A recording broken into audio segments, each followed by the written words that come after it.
So maybe what we'll do to get started is just do some brief introductions. I'm going to let the panelists introduce themselves, and I guess because I've got the mic, I'll just start.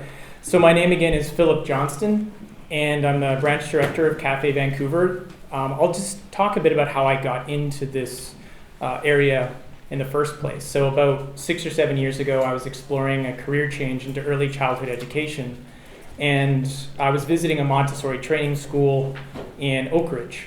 And at the end of the tour, I was interested in becoming a Montessori teacher.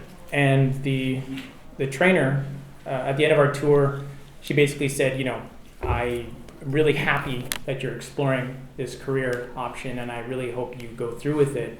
And I was sort of taken aback by her enthusiasm. I'd heard it from other teachers. And I asked her, you know, do you think I'll make a good teacher or something? And she said, I don't really know, but the point is there are no men in early childhood education. It's about 3% of educators in that realm are male. And then I went on to find out only about 15% of teachers today in grade school and elementary are men. And that led me down a rabbit hole, so to speak, of trying to answer that question of why it was the way it was. And what I came to understand is there are various aspects to that.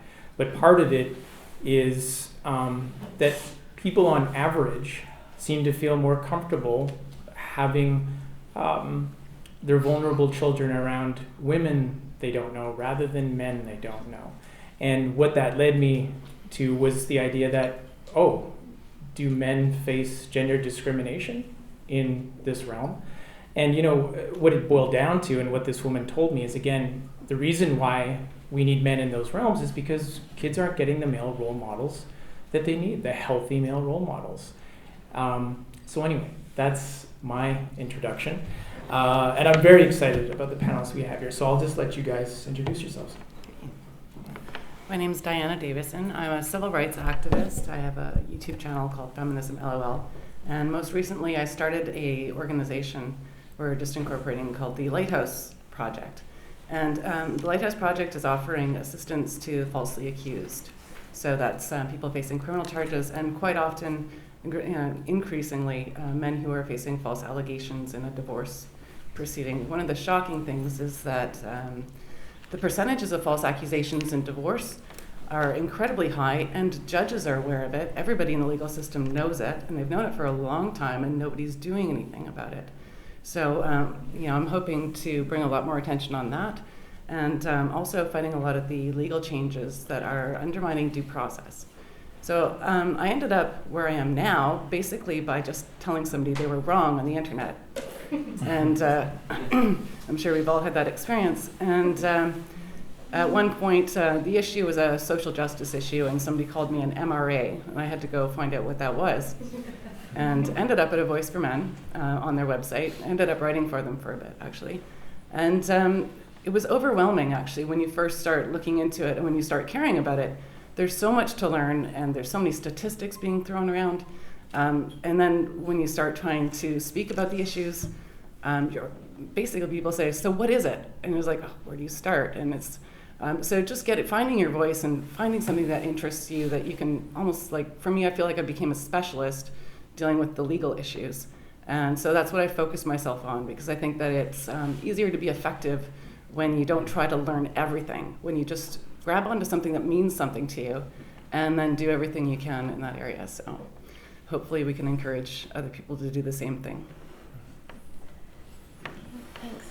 So thank you very much for having me on the panel today. My name is Janel Ball, and I'm a therapist in Vancouver. I've been a practicing counselor for 15 years, and I've been dealing very specifically with men's issues for more than that, but in my private practice for 10 years now. That's been my primary focus. My first job as a counselor was actually at a methadone clinic on East Hastings.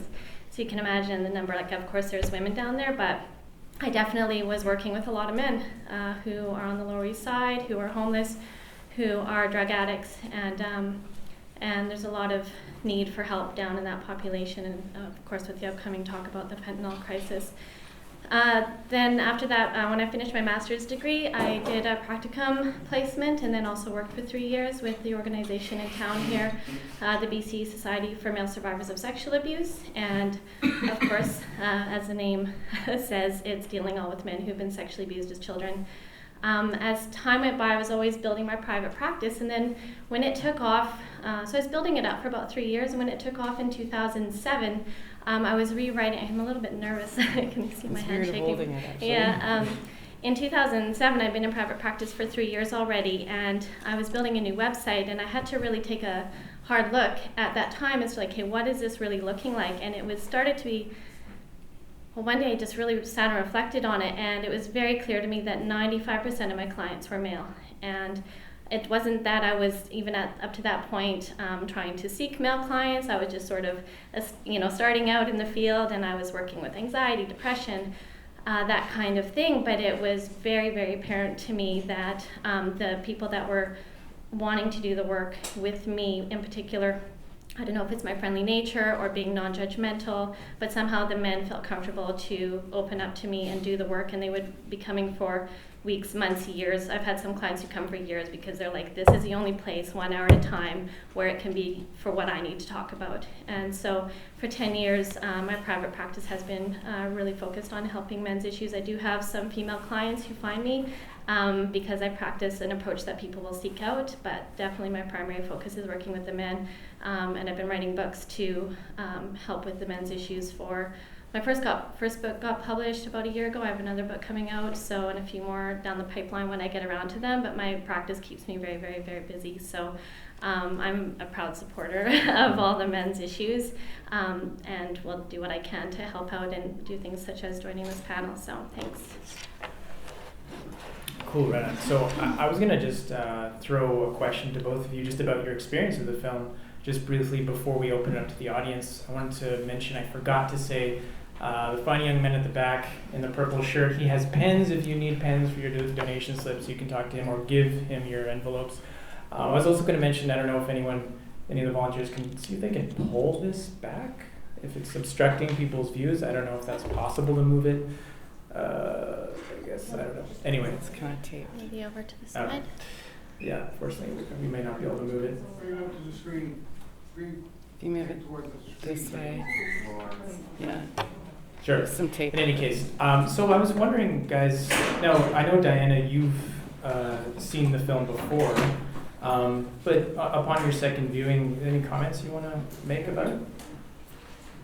I actually think I enjoyed it better the second time. I was really pleasantly surprised the first time. I didn't have high hopes.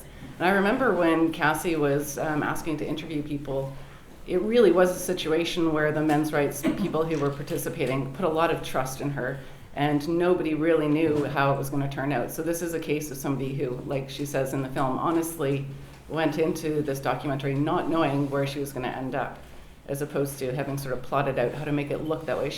Nobody really knew what her final decision was going to be. And I think she did a really wonderful job presenting the issues and grouping them together in an understandable way. One of the things watching it again that struck me and I think is really important is the opening up of dialogue between men and women. And that is something that she kind of touched on at the end too, that the creation of a men's rights, though necessary, does create this sense of competition and battle between the two sides.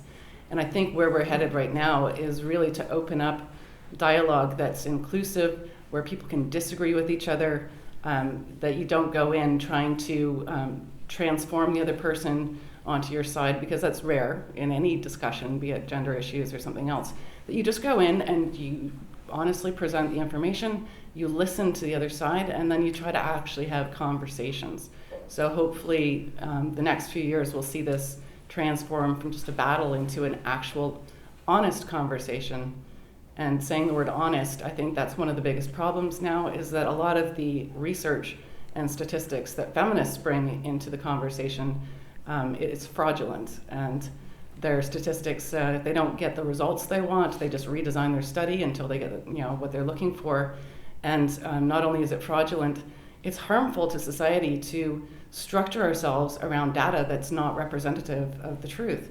So if we want to stop domestic violence, we have to address, like Erin Pizzey says, you can't just treat half the problem. And I think by actually, calling it male violence, and you'll see that in these activist groups, it's like they're pained to never say the word violence without putting the word male in front of it. And so by silencing those people, I think it's potentially even going to increase female violence. So, for people who really care about these issues, I think a really good starting point is to care about the studies, so that when we talk, we're talking about reality, we're talking about truth.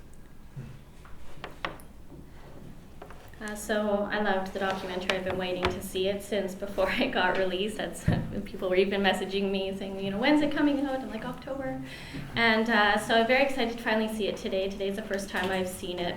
The other screenings that have been showing, I just haven't been able to make it to. So today was on a weekend, so I was thrilled to sign up just to see it, and then to be able to be a part of the panel was, an extra wonderful thing. But the documentary itself, I thought, was great. She tried to show both sides in her internal struggle of what was going on for her, which I think was interesting to see, like how deep the indoctrination goes in terms of how much people are brainwashed through the school systems, through gender studies classes, through what we see in the media, through how men are portrayed, how news and media will talk about, if there's issues that are dealing with men and boys, such as the Boko Haram stuff, they're talking about people who were being murdered or disappearing. But if it's women or girls, then it's a big deal. It's women and girls. But if it's men and boys, it's just people, and it's not really a big deal. And it's not made a big deal until it's an issue that is an issue of women and girls. And another thing that part of what comes to mind for me watching the documentary was just, we talk about male privilege. I have a lot of opinions about all of this kind of thing. I do not think that masculinity is toxic, so I'm glad that the documentary did talk about that a little bit near the beginning. But what I have seen, which I think could have possibly been addressed, is that I do think that women have privilege in Western culture, and that is something that is really, really overlooked. So we did, talked a little bit about some of how men are oppressed, but it doesn't really talk about the privileges that women actually have as much. And it would have been nice to see it go into that, but overall, I really did love it. So I thought she did a great job. Cool, right on. Okay, so let's open it up to the audience. I just, I like to keep it conversational. If you have a question, it'd be great if you could stand up, just say your name and ask your question. So any questions, comments are welcome as well. I got a question. I'll start it. No, Janel, I have a question for you. You mentioned that you specialize in men's issues and stuff. What are the issues that men are coming to you for that they're not finding at other therapists? It sounds like other therapists are not necessarily providing the supports that are in demand from you. I think in part, some other therapists may be able to serve the male community. I'm not exactly sure because I don't know all the other therapists, and I don't sit in on their sessions to know exactly. But I've had many male clients that when they come to see me, they're at the point of being suicidal, and it's very common that I have suicidal men walk through the door. I've had a client tell me something. I won't give exact details because of confidentiality, but for years, every day, thinking about killing himself. And this was a young person who, I can't remember exactly, I think was in their early 20s, something like that. And so,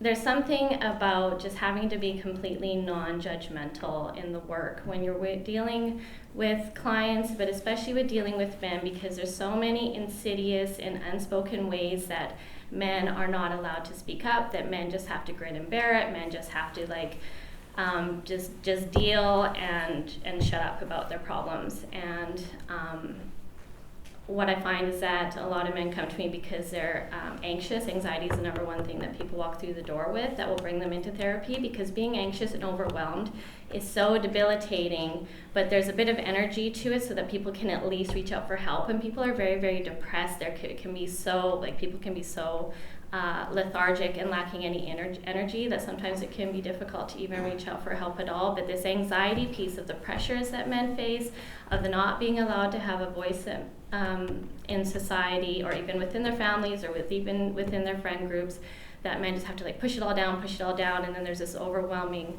anxiety and overwhelm that happens for them, that they actually reach out for help. And you know, on my website it says I deal with men, and so I think in part that's what gets them through the door. But when they actually sit down with me and feel comfortable to actually open up and discuss what's really going on in a very non-judgmental place, then they can finally get the help and support. I do think there must be some other practitioners out there that are helpful for guys. I don't want to think that I'm the only one that's helping the men out there, because I know that's not true. There's maybe some other male therapists too. And I have actually met some other female therapists that I think would be helpful to men, people who were like in a supervisory group and that kind of thing. But I do think also the approach that I specialize in is EMDR, which is excellent for just like allowing the client to get into their processing, which is really what a lot of the work is about. So I hope that answered your question. Okay. A question for you, Diane. You mentioned you're involved in civil rights, particularly around false allegations. Mm-hmm. So what are you doing in particular around that to change the laws around that? Yeah, well, first of all, there's, I'm not a lawyer, so I can't actually like act as a lawyer for anybody. But one of the troubling situations, well, actually, there's a few different aspects. When somebody's been falsely accused, it's shocking. And so people have a lot of trouble talking about it because they can't make sense of it, for one. When they try to tell the story, they're all over the place, but one of the first things I ask them, which apparently is one of the first things lawyers ask, is what were you accused of? And to even put voice to it, to even tell people what you've been accused of, is extremely difficult. And so getting their story in a coherent, linear kind of fashion, it takes a long time. And so, of course, if you imagine people in that state, and then they have to communicate with a lawyer who's billing, quite often quite a bit of money per hour. What I try to do from the beginning when people are in that stage, because I do help people after they've gone through trial as well, is put together their story so they can present it to the lawyer in a much more coherent way. What would have taken them about 20 hours, they can maybe do in 2. But also, going over and over and over again the allegations and looking for all the areas where they might be able to factually disprove something. So even if nobody was in the room during the time frame of the accusation, if the woman's lying, there's areas where you can actually show that they're lying about that. And if they're lying about that, then they're probably lying about something else, right? And and sometimes you find some amazing stuff. There's one particular person, I was working with him for months and months and months. And at one point I went, wait, it says here you were in the hospital.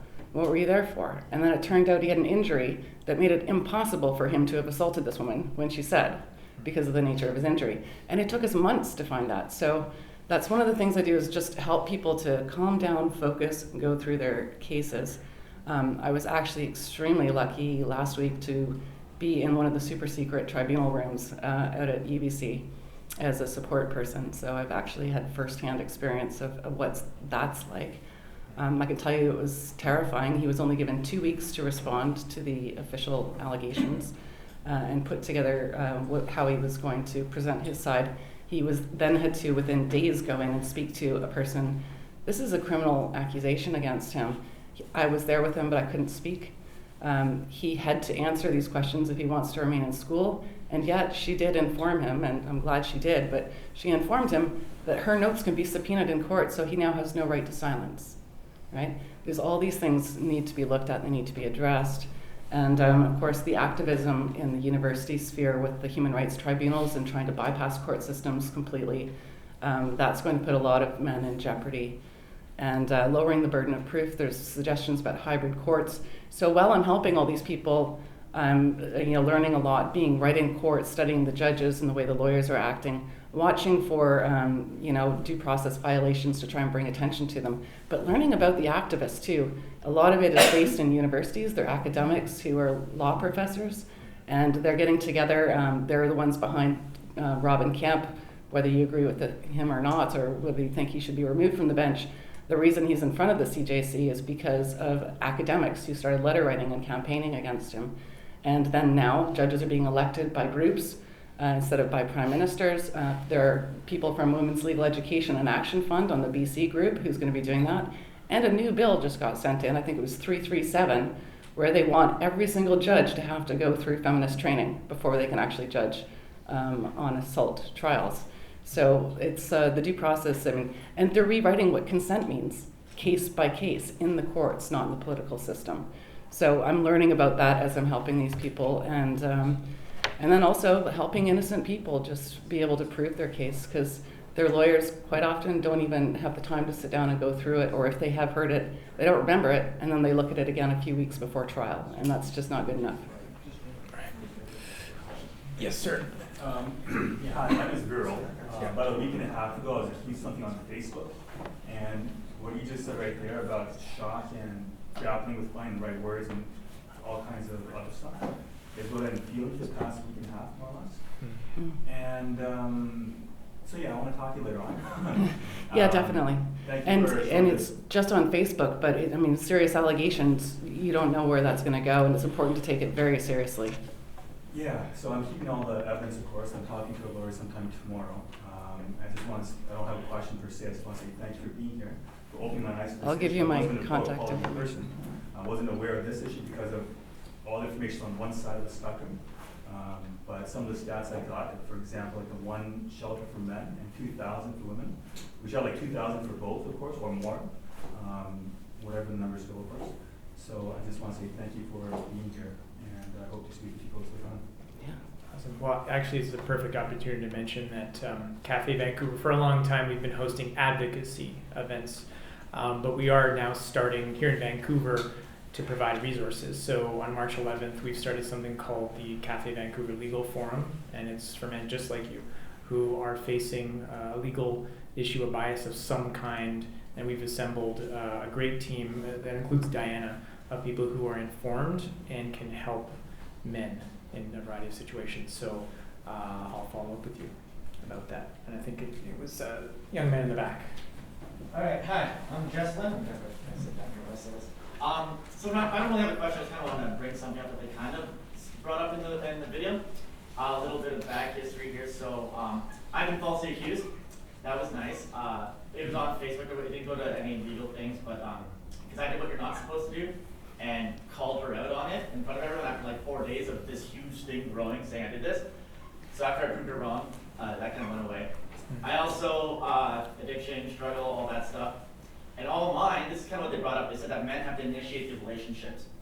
So the reason I always struggled with drugs and alcohol, not so much anymore, but before, was that we have to initiate all the relationships. Like I went out last night, for example, and there's guys who will just be sitting there by themselves and no one will ever talk to them once. That doesn't happen to a girl at a bar, ever. And like I have to go up and I have to girls are just gonna straight up ignore me if I say hi, unless I keep going and I have to say something clever and all this stuff. And it sucks so much. But I mean, like, at least, like, as you're saying, like the suicide too and stuff like that, like, because my 3 attempts failed, I'm stronger because of it, but it's like having to go through that. Like luckily I failed 3 times, right? But that's just something I kind of wanted to bring up, just to give you guys something to think about. Okay, thanks for sharing. I really appreciate you making that comment. Did anyone want to comment? When you're saying you called her out, I mean, there is a danger that if you went to court, then you've given up some of your defense material, right? Yeah. But one of the things I do like about the internet is that if they want to put you on trial in the court of public opinion, well, the court of public opinion doesn't bar evidence, so you can say anything in response. You're not barred from talking about her history, from talking, presenting evidence of what was said before and after. You don't have to make Section 276 applications to bring in something. I think it's 276. Is that or 273? So you're free to actually, low blows, do whatever it is you got to do to clear your name. Well, what I did is I just started, I just said, I went in, it was 4 or 5 days after, there's 50 comments of people saying, you're so strong, and you're like, good job being a survivor, all this stuff. And I just went, all right, party's over. I'm the one who's getting the false accusations against, ask me anything. And then I posted all of the personal messages and everything like that. And immediately everyone came in and said, if you're not guilty, why do you have to prove anything? Like, you guys are all saying Yeah. I'm a rapist. You can never 100% win in the court of public opinion, but you are open to say and do things that aren't necessarily allowed in court. But depending on how serious you think the person is, the danger of doing that is that you will give up all of your material and they'll build a case around it. They'll change what they're saying. And I also like your comments about men having to, be the ones to approach all the time and stuff, because Warren Farrell covers that in his Myth of Male Power book. And I think that's really important. The amount of pressure on guys, and especially important on that level when you start looking at how they're rewriting consent and, things like that in terms of the expectations on men for how they non-verbally, communicate and so on. But that's a huge issue. Oh, okay, I just want to mention we're going to go till around 4:30 past-ish. We're going to go with this gentleman here, then the gentleman in the back, and then yourself. So go right ahead. Hey, thanks. I found that, and I know I'm not alone in this, I found that as you look into these things that, the sort of like zero-sum look at victimhood and oppression that we have in society is like it's either these guys or these guys, and the fact that different advocacy groups kind of see people looking at the other side as like taking attention or funding away from them has, as we've seen it, it's created these two polar sides where you see people like, okay, well, men's rights, great, it's balancing out feminism. So now we're left with these two things. But do you think there's any way, like, how do we move towards actually having, or convincing some ideologically neutral people or more of them to start looking at things in terms of these shitty things happen to women? These bad things happen to men, and it's because of the same problems and not because of this conspiracy. How can you start bringing more reasonable people into the fold who are sort of, like I said, ideologically neutral, so that instead of just having one group going, it's men have more problems than women going, women have more problems, we can actually look at this over. Do you think we're ready for that? Do you think we can be ready for that in our generation as a society, or what can we do? Easy question. Okay. No, I guess the thing I'd say is that, the first thing I'd say is I think this film is a tool in that journey, because you're right, it's a challenge. That's kind of what I'm trying to do, and what our advocacy events are really trying to do is bring this information to more people, not the people. Actually, let's do a quick survey. Like, how many people by show of hands came here today knowledgeable about men's issues? Okay, that's great. That's actually that's fantastic. So there lots of people came here today that I don't know if they were neutral, but not as informed. But honestly, I just wanted to compliment this film and say I think this has been a really valuable tool for informing people. And I wonder in some ways if this film could have been made a few years ago. But I'll pass it down. Maybe there's other ideas here. I think that it's important in communication to move away from blame-based discussions. That when you have a problem with somebody, you should accept, like, you're not there to change other people. The only person you can really change is yourself.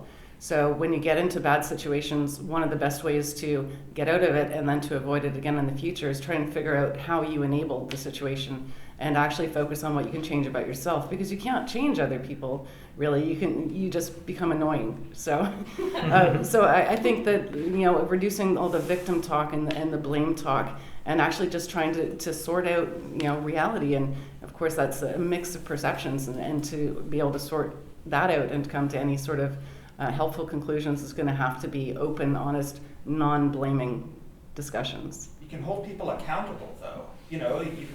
Oh, there must be accountability. That's one of the problems with women, is that they want things and they don't want to be accountable for how to get those things. Yeah. One word that a lot of my friends have started using is egalitarian. So instead of an MRA or a feminist, we believe that all humans, we should be equal in terms of being treated properly, having a voice, not suffering discrimination, and not being victims of domestic violence or family violence. So egalitarian seems to be a word that some people I know have started using quite a bit. And I think part of it too is just being able to actually allow the people around you to have a voice and to encourage people to have a voice. I was talking earlier outside with a gentleman who I was just saying that, you know, being part of men's support groups are amazing. There's tons of women's support groups, tons of groups for women, tons of help for women, tons of funding for women. But for men, I think it's important to really seek the help that you need, and if it's by somebody like me, that's great, but if it's not, like that, you know, there's a lot of different paths and a lot of different journeys that everybody goes on, and to try to just at an individual level, like be a better person yourself every day, but then to also try to help the others around you. I don't know if that quite answers the question, but that's what comes to mind for me when I heard you say that, so thanks. Actually, just a couple of really quick comments. I don't think this is going to be new to you, but I think definitely, you know, evidence. It needs to, I mean, this is what CAFE is about. It's an evidence-based charity. We're interested in evidence-based policies, and I think that's so important. And honestly, also, and again, it kind of goes back to that film, it's really important to get women involved in talking about men's issues. It's significant. There's something going on there, and I'll you know, confess for myself. I don't think it was until I heard a woman, some of you she was featured in the film, Karen Strawn. I watched one of her videos, and in a way, I felt as though these issues were now legitimate. I was now allowed to care because a woman had spoken openly and honestly about it. So those are a couple of thoughts, but I appreciate the question. Sir in the back. Would anybody in this room go to a dentist or to a dentist to get heart surgery, open heart surgery? Because I hired a lawyer, my ex-wife hired a lawyer. Now that I'm doing a fucking thing of what they're doing, I'm very angry about this. They've been through the mill. Then had all the accusations. My ex-wife had a succession of boyfriends who were abusing my kids in the background.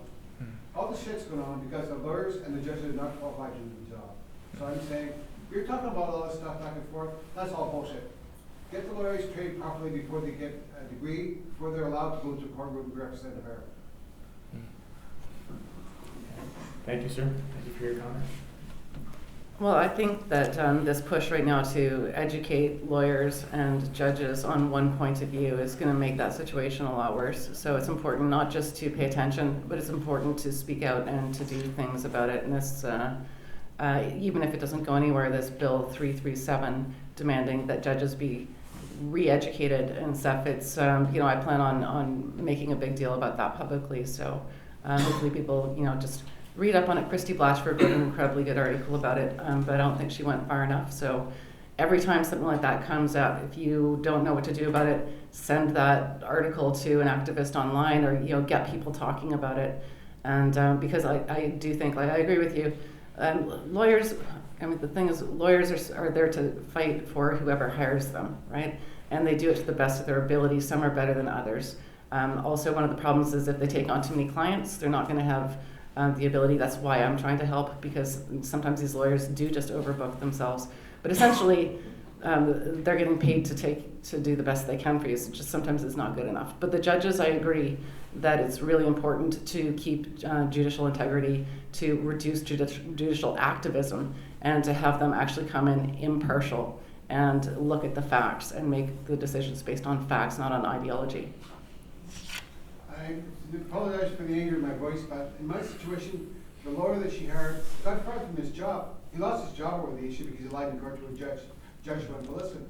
But the bottom line was, the whole situation gave emboldened my ex-wife, and I had not had a relationship with my daughters. They're 17, 19 now.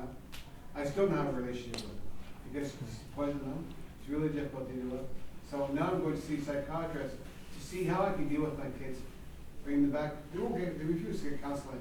They abuse in the background, they won't talk about it. Now I have to go to a shrink to find out a way and get them in front of a shrink again. I'm not sure it's going to happen, but I'm going to do my best. It's a bit of an endless nightmare. I mean, I can tell you that I have seen, though, in courts that parental alienation is widely recognized now. That actually comes up by name. They take it very seriously. And best interest of the child, father's rights activists have actually done probably the most successful work in men's rights so far. And so, you know, they're actually, from what I hear, trying to get for a default of 50-50 parenting unless there's solid evidence for anything other than that. So it doesn't help you for what you've been through. I can tell you, working with a bunch of guys who are just in that same place, what can you do? You try to tell people what's going on and then you just start crying because these are your children and they've been not just stolen from you, but they're supposed to be the people who carry on your memory, and then your children can be turned against you. And what they're doing is, like, there's people walking around saying terrible things about you and believing somebody that you aren't. It's just horrendous on every level, existentially and psychologically. So yeah, it's like, unfortunately we can't roll back time, but I can tell you that I am seeing some change that's hopefully going to help a lot of other men to avoid the situation. My 70-year-old turns 18 2 months. At that point, the window of opportunity to doing what we talked about is gone. So I have 2 months to figure out what I want to do. I backed off, walked away. It's so stressful before. But trust me, I'm glad. Thank you for sharing, sir. Moving right along because we're running out of time. Let's try and be brief, sir. Yeah, so it's kind of like another issue within this whole men's rights advocacy. I have found in my experience that, if dealing with radical feminists or people who deny there is a problem is hard enough, but convincing other men that there is a problem, even though they're experiencing issues themselves. Yeah. For example, people, my classmates who are struggling with school, and one of my classmates recently dropped out of a program, basically 3 months away from a certificate, after having spent all the money on it and everything, and she just disappears. And I message him, and he tells me, that's it. And he's the one of the hard-headed ones. I told him about this documentary, the last screening of it, to which I wasn't able to make it to because of the snow. The buses got stuck. Yeah. I was kind of angry about it, but he replied when I invited him to this screening. He said, but men and boys aren't pathetic, they can deal with the issues, literally. And this is the kind of bullshit that's so prevalent, because there's the feminist movement was empowering women, from vulnerability, but this is about recognizing vulnerability and dealing with it. It doesn't have this much ring and appeal to it. And how to market the movement, even to other men, that's another issue. And is there any solution to it?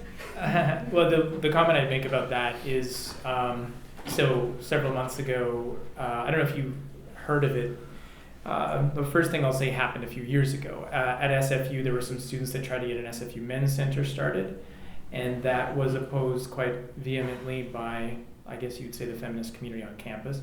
Now, just recently, SFU AMB, the club that CAFE sponsors, submitted a new proposal to create an SFU Men's Center. And to your point, we spoke to a number of professionals in Vancouver who provide services to men like Don Wright from the BC Society for Male Survivors of Sexual Abuse, and Dr. Dan Bilsker, who's speaking on the 21st, and he gave us some advice. I think in order to speak to men who are in situations where they could use services or help in some way, you need to speak to them in the right way. And I think framing resources, sometimes it's almost like the language. Rather than support or help, it's about skills, upgrade your coping mechanisms for psychological adversity. That kind of men respond more to that. And I think there's more work that needs to be done to make these services appealing to men. But moving right along. We've got lots. Oh yes, of course. We can go over 4:30, but yeah, go ahead. Lots of questions. Just to speak to that really quickly, one thing that I find I kind of have to do, that I do have to do with a lot of clients when I'm first working with them is help them believe that it's okay to be male. I have clients who come in and they'll literally have this look in their eye of but I'm a man. I'm not allowed to have a voice. I should be ashamed of my gender. And, in my practice, if I'm seeing this happen for a lot of guys who actually are walking through my door, I can't imagine really how much of an epidemic it really is out there in our culture to have men really believing that they should be ashamed just to be male. So one of the key components is to actually allow men to believe that it's okay to be born male. It's not anything they have to be ashamed of. Where do I begin? Bob Monroe's my name, first of all. I want to make some comments and observations. The second time I viewed this, and it was excellent. Second time.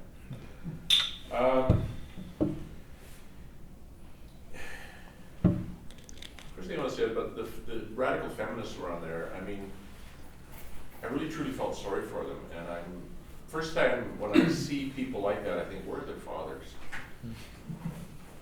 You know, we know from the statistics that Janel puts out on our Facebook today about absence of fathers, and a lot of the problems that we've got today are a result of absence of fathers and broken homes and divorce and all that kind of crap. And what this is causing is an us and them. You know, who's got it worse, the men or the women? Who's got it better, the men or the women? And there's this huge competition going on. Well, competition kills relationship. It absolutely does. And if we want to fix any of this, what this is doing is dealing with the results. We have to deal with the results. We have to deal with the results of all these things that we're exposed to. Absolutely can't avoid it. But if we want to make a change and want to start limiting or lowering those results, we need to start dealing with the cause. And there's very little going on in our culture, society, and our governments, and anything else today that's dealing with the cause of this. I don't want to preach here, I'll be brief. I believe that the root cause of 90% of this, and there's a lot of statistics to back this up, I dug up a lot of statistics, is broken homes, divorce, absence of fathers, abusive fathers. I deal with men. I've been dealing with them for 28 years. And I'm working my damnedest to try and teach men and women how to accept, honor, appreciate, understand, and embrace the differences between us.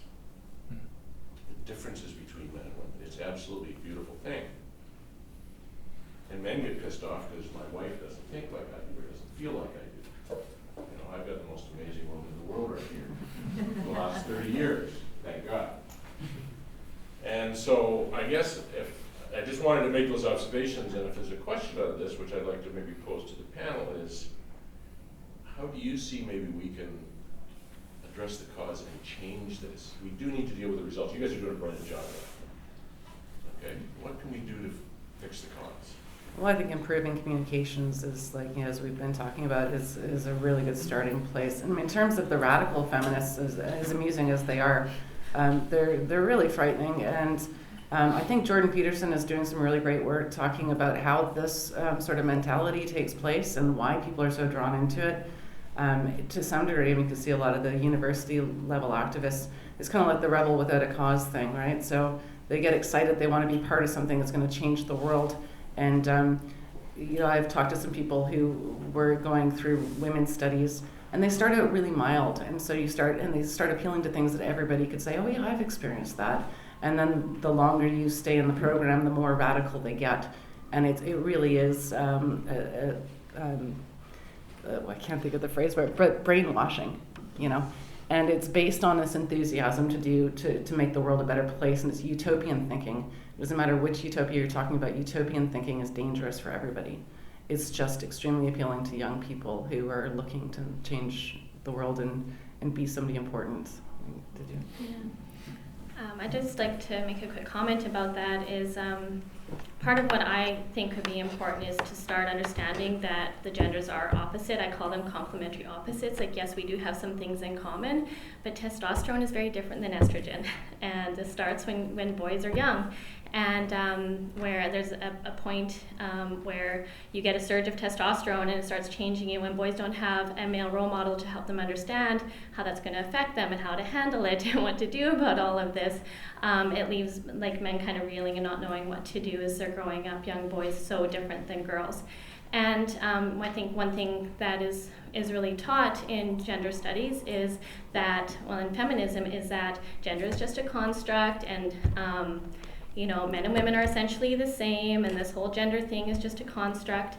And I just don't really believe it's true, which is different than the LGBT issues. But I'm talking about being male, being female, essentially like this idea that it's just a societal construct is not true and it's not helpful, but to start seeing us rather as like, and loving each other for the opposites that we are. And I started calling us complementary opposites.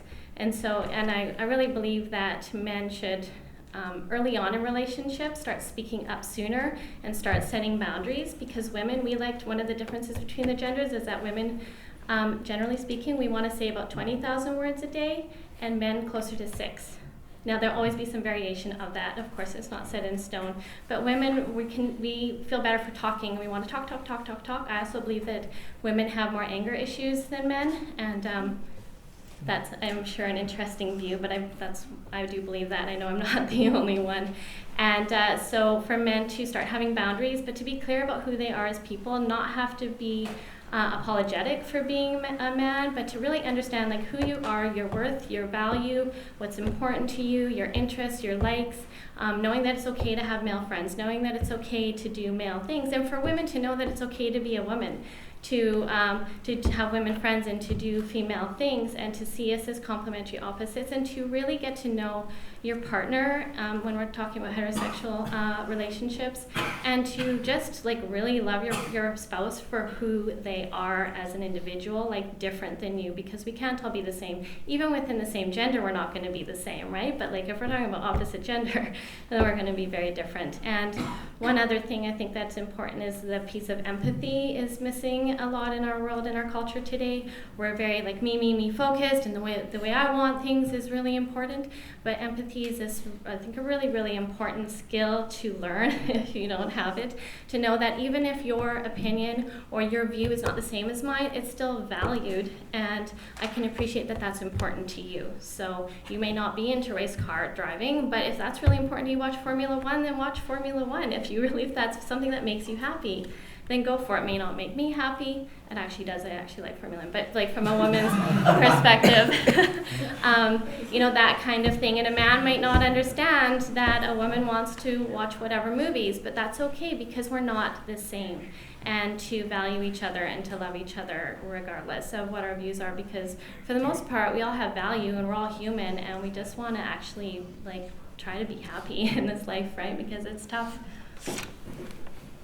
All right. Could I just see hands again with people who want to? Okay, great. So go ahead. I have a comment and then a question which does relate to the comment. Feminism was not, and hopefully still is not, but it might be in the Western world, a hate-based ideology. So I'm really uncomfortable with this radical feminism tag as if everything that feminists have done and are doing and hope to do and wish to do in the future is born out of depression and is now negative and is now hating, because that hasn't been myself and a lot of my generation's understanding and experience of it. So I agree with you. I think it is egalitarian, but I don't think there's anything wrong with calling it feminism either, because people are still going to have different views about what that word means. I think it's unfortunate that there is so much in North America and possibly parts of Europe and Asia, this view now that, oh, they're all radical. And so for the moment, because it might be a flavor of the year thing, it's not a great ideology to be following. I do think it speaks to a lot of what we've just been talking about, and that it separates people. Which leads me to, because I do see this pushback against it, and eventually I don't want it, being described as hateful. How are legitimate men's groups separating themselves from hate groups? How are they defining themselves to be distinct from hate groups? Can any of you, all of you speak to that, please? That's a good question. That's a good question. Yeah, like look at his white, does he wear like white robes? No, it's, Well, it's actually not meant to be a little, it's like how Well, so I That's fair. Because everything the film and all of you brought up is valid. And I'm, Well, I guess what I wanted to coming from understand. the premise that everything that they're bringing up is not valid. Well, I just want to understand. So, your question was, what's the how are men's groups trying to differentiate themselves from hate groups? Yeah, literally, how are you? Because could you? What you just talked about is valid versus what hate groups are talking about is not, in my eyes, valid. why is the onus on him to prove them? I'm not asking him to prove it. I asked him For the to groups. see how they are. Like, I'm when just- you go on, okay, maybe I should go on a website and see if there are, Well, maybe not guidelines, could- but not mandates. What's the word I'm looking for? Could you Mission statements. Could you explain why you see an association at all? I'm basing that association out of my rant on what I just saw, where the views around feminism are going. Yeah, It's what I heard you saying, I think- it's starting to become based on, it's being seen as based on hate. And so then it can be really easy for women to turn around and say, well, you think we're hateful, we think you're hateful. Well, I think what I heard you saying at the beginning was that that there's a radical feminism, but there's useful feminism activism as well. Is that correct, or are Yes, you? Yeah, okay. yeah. So on the same level, there's certainly people who may call themselves men's rights activists, may start up their own sector, and they may be more radical than, say, Cafe. They may be more radical than A Voice for Men was, but the existence of those people, they tend to separate because. Actual hateful comments aren't received very well by most people who are sincerely interested in the issues around rights. Like we've been saying here tonight, what we need to do is have conversations. And I can tell you one of the things that Cafe does is they invite feminists to participate in the panels because they're not an echo chamber. They want to, the goal for Cafes, especially from what I've seen, is to engage people in conversation and to have calm discussions, even when those people have radically different, I hate to use the word radical again, but vastly different perspectives.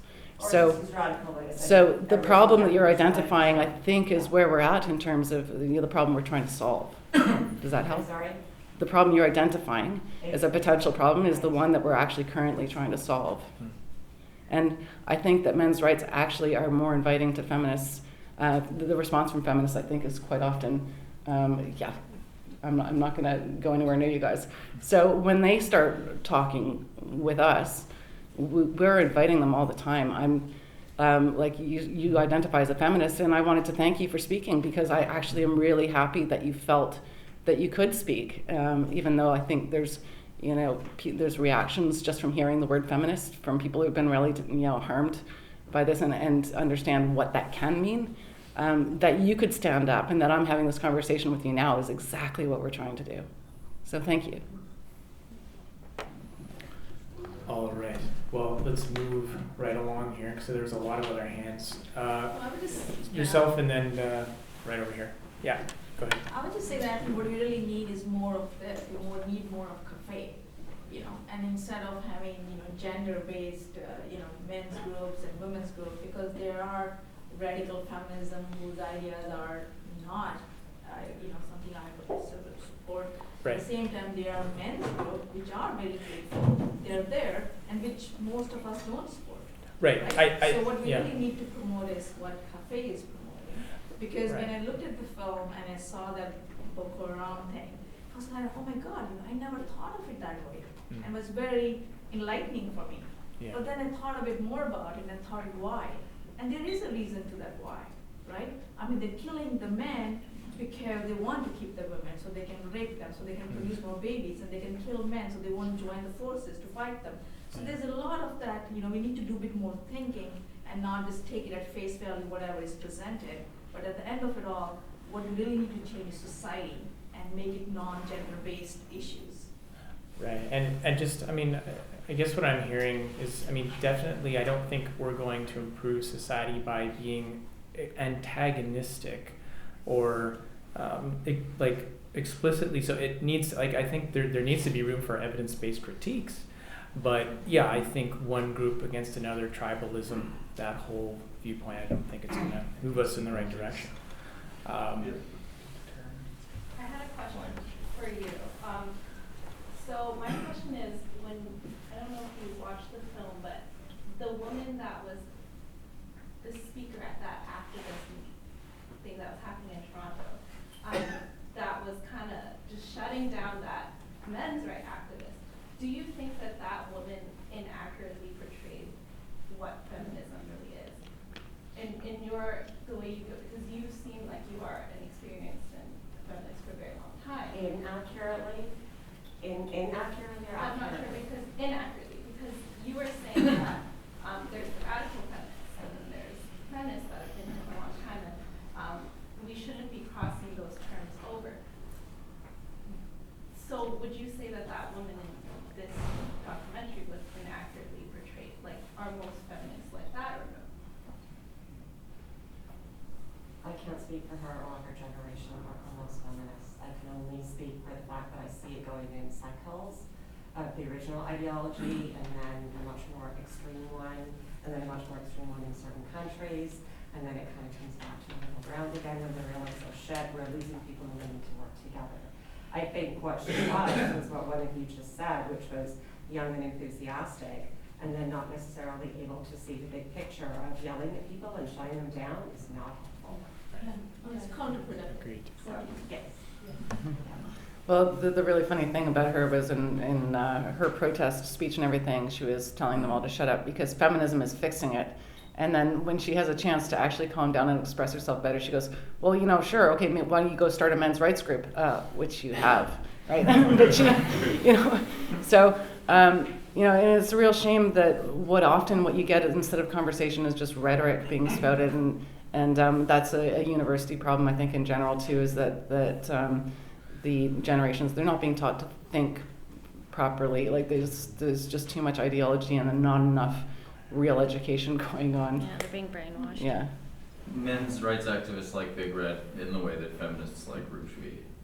Mm-hmm. They're inoffensive and they're a great example of like what's wrong with the other side.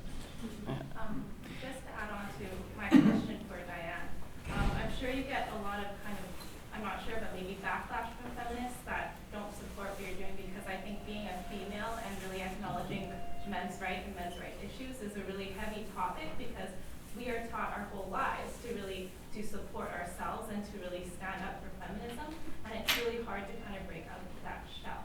So what would your advice be for women that might be trying to not go either direction but just kind of gap that bridge, and what have you experienced in terms of backlash from the feminist community? I actually haven't had a lot of backlash. I don't get threats. I did have one hoax email that was really ill thought out, but they generally just have me blocked on Twitter, right? I was really pleased with Mandy Gray, who's involved in the upcoming the Mustafa Urar case, and his appeal is happening on March 14th. I'm going to Toronto to be there to support him. I did 2 videos about her, and one of them was called the gaping hole in the Mandy Gray case. You can guess what the gaping hole was. They were quite unkind, but they were fact-based. And you know what? She contacted me on Twitter. Well, she initiated a conversation that was public. And she said, you know what? Fair enough. So I thought that was pretty good on her part. I mean, I still think she's mentally ill. But at least she didn't just block me, right? And she doesn't, as far as I know, use the block bot that prevents conversation. My response was, I just want it noted that you initiated conversation with me, not the reverse, because I'm aware that you like to accuse people of things. So we had a rather chipper exchange. But I actually don't get a lot of backlash. I think one of the reasons is because I'm, you know, people shouldn't say this about themselves, but I'm funny. I employ humor, and they can't fight funny. They just don't know how to. I think Milo Yiannopoulos, he's in a bit of trouble right now, but let's not go into that one. But he's right when he says that use humor. And not only because people who are being insincere can't fight humor because they're humorless people, but because it helps people remember what you say better, right? If you're making people laugh, then they're more receptive, they're more open, they pay more attention, and they retain the information better. So I think when you show a sense of humor and then just kind of smile at them when they call you a misogynist, self-hating woman, and then also take a lot of pride every time a man comes up to you and says, you know, you said something that changed my life. Remember every single time that happens, and it can't happen enough. It's so, it gives me life. And nothing, like, I don't care what they call me. I'm not there for those feminists. I'm there for the men who are suicidal, who need me to speak, and who need someone to help them find their voice. So that's who I focus on. I'm afraid we only have time for one more question. Sir, go for it. My name is Marwan. I have a couple questions and maybe a comment also in the form of a question. A question for you is, how would you advise or maybe kind of suggest people to deal with reality when they're facing false accusations, when everybody around them make kind of that assumption? So that topic kind of came up a few times. False accusations are leveled against a person. They now have to deal with that reality. It's very easy to try to kind of maybe give, not very easy, but you can kind of help people deal with a situation that they can kind of modify and change. But what do you do when the entire system is kind of structured around you? You can't really kind of shift because of these things. So how do you deal with reality that way? The other thing that I want to kind of bring up was a comment that was made earlier. The documentary was very, very clear about kind of bridging the gap. I don't think there was a single comment that was made that was hateful. But what I did hear comments that were being made is like, well, Boko Haram did this and did that because they're men and they want to rape women. They want to kill men because that's their competition. That's the whole thing about this documentary. We're trying to deal with these kind of like, these ideologies, these kind of perspectives that we have of the two different sexes. Men are going to rape and murder, and women are just kind of hiding in the corner, just doing whatever they kind of need to do. To bring those up as a form of a way to kind of explain things. No, It's what not I was very, very saying clear, was but one-sided. What was presented was one-sided. That was my comment. I think And in I fact, think what was presented was very, very clear, and maybe we can have a discussion afterwards. Very, very clear is that when girls and women got harmed, it took center stage. When boys were harmed or men were harmed, it was just kind of like, oh, here's another kind of atrocity that happened. And your comment on it is like, of course they would kill men. That's their competition. That's a very sexist thing. And they would keep the women because what men do is they rape women. They just want to have more babies. Just want to kind of leave you with that. You don't need to kind of respond to it right now. We can chat afterwards. But that's a very sexist comment to make. But I'd like to hear from you on how to kind of deal with the false accusation. Thank you. Okay, thanks for your question. So what I do, though, is I do deep therapy with people. I'm not just your typical talk therapist. I do teach some coping mechanisms and that kind of thing. However, that's not really the specialization that I work on. What I would do, I have obviously worked with men over, I've worked with over 1,000 male clients so far in my career in Vancouver. And when somebody's coming in and they're in deep crisis and they're just trying to manage, a lot of it is self-care. We're all going to have really serious problems that happen to us in our lives, some more serious than others, depending on what's going on, right? And I get the seriousness of a false allegation. Self-care and surrounding yourself with support around you so that you have people in your life that you can go to, so that you're finding the right person to work with if you actually can find a therapist. And then making sure that you're doing a lot of the basics, so trying to eat a little bit, trying to have a proper sleep routine and sleep hygiene, trying, if you're falling into depression, doing things like, if you need medication, get medication. There's nothing shameful about that. There's a lot of herbal supplements and things that can help with that kind of thing as well. But the basic self-care can go a long, long way to keeping somebody afloat while they're going through a serious, traumatic event in their life. And if you can find somebody that works for you in terms of doing therapy, or and there's so many different kinds of approaches, right? There's cognitive behavioral therapy, there's talk therapy, there's narrative therapy, and so even finding the right approach for you can be difficult, and I know that in itself can be a bit daunting to people to even find the right person to work with. But talk to people. There are more and more men speaking out about the kinds of help that they've received in their lives now, where before guys wouldn't be talking about it. But I do have clients who are like, I feel so much better. I'm actually telling everybody about this. I'm recommending you to people because I know so many people who need help, this kind of thing. So some men are actually speaking up more in terms of the help that they've gotten and what's helpful for them. So, seeking help from a professional can go a long way. But in the meantime, while a trauma is actually occurring, it can be very, very difficult. If there's no end in sight, it can seem like you're just falling down a pit of despair with no light at the end of the tunnel. And over time, eventually, once the trauma, once the traumatic event has actually finished in some way in terms of, okay, the custody battle has been figured out, or I had a client whose son was stolen from him and moved to Japan, and he can't even do Skype with his son now.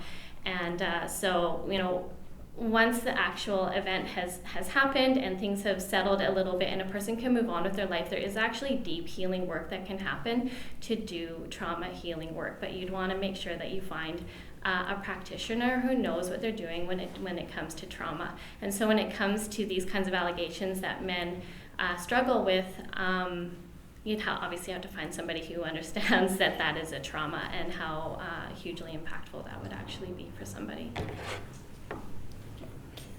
Ladies and gentlemen, please give the panel a hand.